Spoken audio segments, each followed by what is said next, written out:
Konten ini ditulis oleh Leon, kemudian diedit oleh Inspect History. Pada episode sebelumnya, Mimin sudah membahas berbagai faktor yang mungkin berkontribusi dalam mewujudkan kejayaan Majapahit. Mimin juga sudah membaca berbagai komentar dari kalian, khususnya mengenai faktor-faktor yang dianggap turut mempengaruhi kejayaan Majapahit. Oleh karenanya, Mimin ingin melengkapi episode sebelumnya dengan faktor-faktor lain yang mungkin juga berpengaruh dalam mewujudkan kejayaan Majapahit. Faktor ketiga, pertanian. Bagi generasi zaman sekarang, pertanian mungkin dianggap sebelah mata. Namun, sejarah berkata lain. Pertanian adalah salah satu faktor utama yang menentukan maju atau tidaknya suatu negara, khususnya apabila negara tersebut memiliki populasi yang besar. Sektor pertanian yang dikelola dengan baik akan menjamin kebutuhan pangan bagi masyarakatnya. Jika suatu waktu terjadi bencana, pemerintah dapat menggunakan stok pangan yang ada untuk memenuhi kebutuhan dari masyarakat yang membutuhkannya.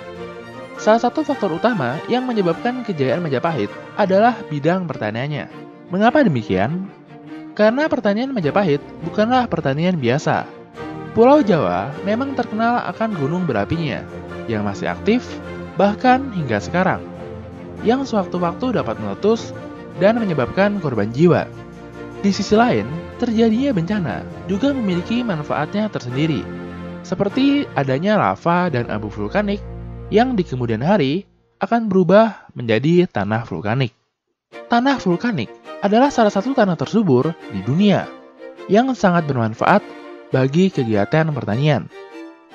Masyarakat Majapahit saat itu sudah mengenal dan menggunakan sistem pertanian secara bertingkat.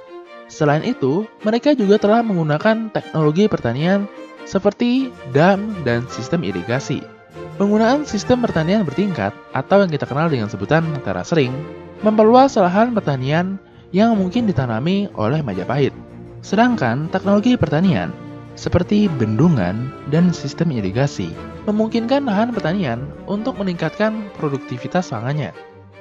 Tanah yang subur membuat Majapahit dapat memproduksi lebih banyak pangan yang kemudian dapat dimanfaatkan untuk menjamin ketersediaan pangan dan menunjang populasi yang lebih besar. Dengan tanah yang subur, negara juga dapat menunjang kehidupan mereka yang bekerja di luar bidang pertanian.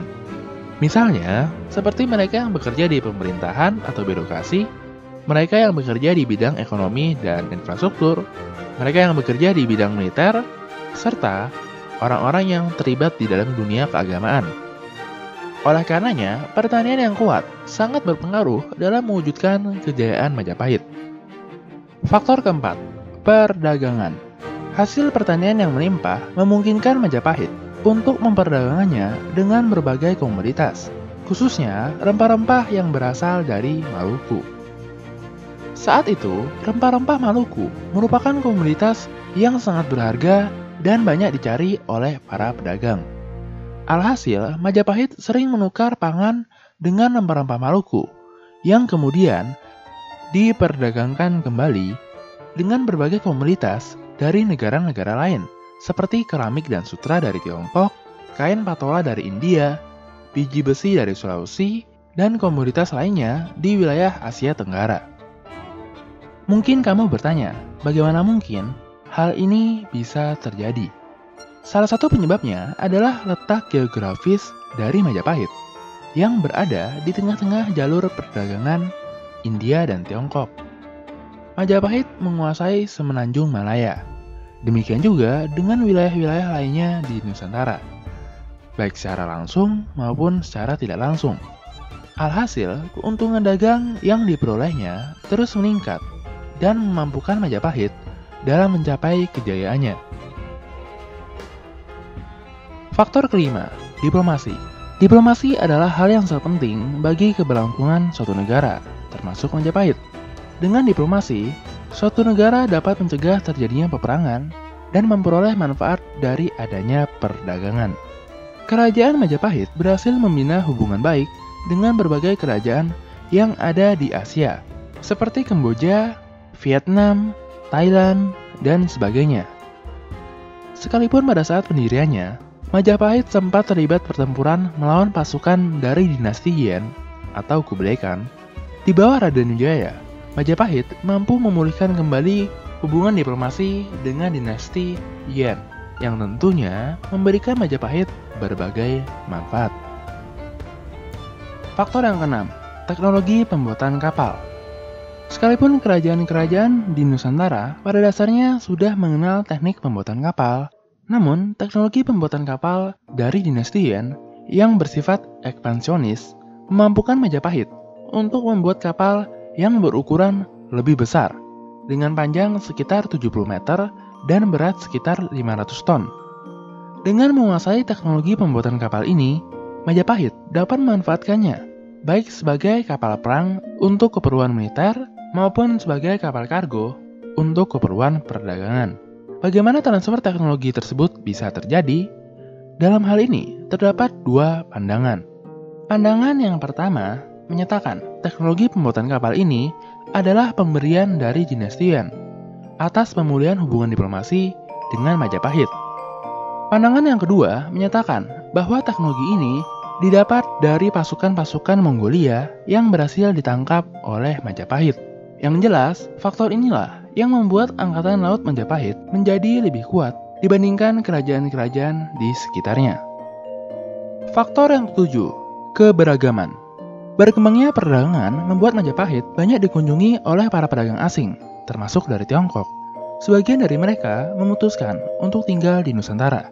Di kemudian hari, mereka berbaur dengan para penduduk setempat dan menghasilkan apa yang saat ini kita kenal sebagai suku Peranakan atau etnis Tionghoa. Pada zaman itu, orang-orang ini digunakan sebagai utusan oleh kerajaan Majapahit untuk segala urusan yang berhubungan dengan negeri Tiongkok. Hal serupa juga terjadi pada para pedagang yang berasal dari kerajaan-kerajaan lain di Asia Tenggara. Majapahit juga dikenal menjunjung tinggi keberagaman. Hal ini terlihat dari latar belakang para pemimpinnya. Contohnya seperti Perdana Menteri Gajah Mada yang dikenal menganut agama Buddha, sedangkan Raja Hayam Wuruk sendiri menganut agama Hindu Siwa. Sekalipun memiliki keberagaman dalam hal budaya maupun agama, para pemimpin Majapahit cukup mampu merangkul berbagai perbedaan yang ada di bawah kekuasaan Majapahit. Faktor ke-8, Mandala. Apakah Majapahit benar-benar menguasai seluruh wilayah Nusantara? Bagaimana sebenarnya mereka memerintah Nusantara pada saat itu? Berdasarkan buku Negara Ketagama dan Paraton, bukan Patreon ya, ada satu istilah yang dikenal sebagai Mandala. Mandala merupakan campuran dari politik luar negeri dan sistem pemerintahan yang menyatukan antara sistem pemerintahan secara langsung dan tidak langsung. Majapahit juga membagi kekuasaannya dalam berbagai tingkatan, yaitu Negara Agung, Mancanegara, Nusantara, dan Negara Sahabat atau Mitreka Satata.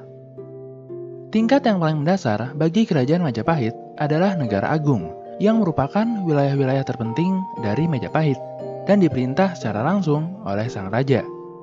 Tingkat selanjutnya adalah Mancanegara, yang merupakan wilayah-wilayah di sekitar Negara Agung yang pemerintahannya diwakili oleh saudara atau keluarga atau orang kepercayaan dari sang raja. Pada tingkatan kedua, baik budaya maupun pengaruh dari Majapahit masih sangatlah kuat, khususnya berkenaan dengan urusan pajak maupun dukungan militer. Tingkatan selanjutnya adalah Nusantara. Wilayah ini dihuni oleh berbagai kerajaan yang sekalipun budayanya berbeda, namun karena letak geografisnya masih dalam pengaruh kerajaan Majapahit. Oh ya, mungkin kamu bertanya, mengapa kerajaan-kerajaan Nusantara mau membuka hubungan dengan kerajaan Majapahit? Singkatnya, selain karena ancaman militer, yaitu sekitar 30.000 pasukan, Majapahit juga menguasai jalur perdagangan di Semenanjung Malaya. Asal menyatakan tunduk, dalam arti membayar upeti, mereka bukan hanya terbebas dari ancaman militer, namun juga dapat menikmati akses perdagangan dengan komoditas yang beraneka ragam melalui koneksi kerajaan Majapahit. Tingkatan terakhir adalah Negara Sahabat atau Mitreka Satata. Wilayah ini dihuni oleh berbagai kerajaan Asia Tenggara yang lokasinya jauh dari jangkauan Majapahit, seperti Kamboja, Vietnam, Thailand, dan sebagainya. Di bawah Gajah Mada, Majapahit seakan memahami strategi dari buku Seni Perang, yang menyatakan berteman dengan negara yang jauh dan serang negara yang dekat. Demikianlah 8 faktor yang mempengaruhi kejayaan Majapahit. Mimin sadar bahwa masih banyak faktor-faktor lainnya yang belum Mimin sebutkan. Mimin harap dengan konten yang telah dibuat dan beragam komentar di kolom diskusi, kita juga bisa mempelajari faktor-faktor lainnya. Mengenai tokoh-tokoh penting yang berpengaruh mungkin akan Mimin bahas di konten-konten yang terpisah. Namun, yang pasti, keberadaan tokoh seperti Hayam Wuruk dan Gajah Mada sangat berpengaruh bagi kejayaan Majapahit. Dengan adanya tokoh-tokoh tersebut, berbagai masalah yang muncul dapat dibagi di antara mereka berdua dan diselesaikan dengan lebih baik. Kejayaan setiap negara memang tidak ada yang abadi. Demikian juga dengan kejayaan Majapahit, yang mengalami kemunduran dan sekarang hanya tinggal sejarah.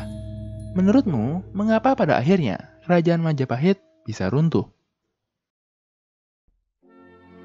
Hai, bantu kami dalam memproduksi lebih banyak konten sejarah dengan mengklik tombol subscribe. Dan jangan ragu untuk memberikan saran, komentar, atau pertanyaan. Terima kasih.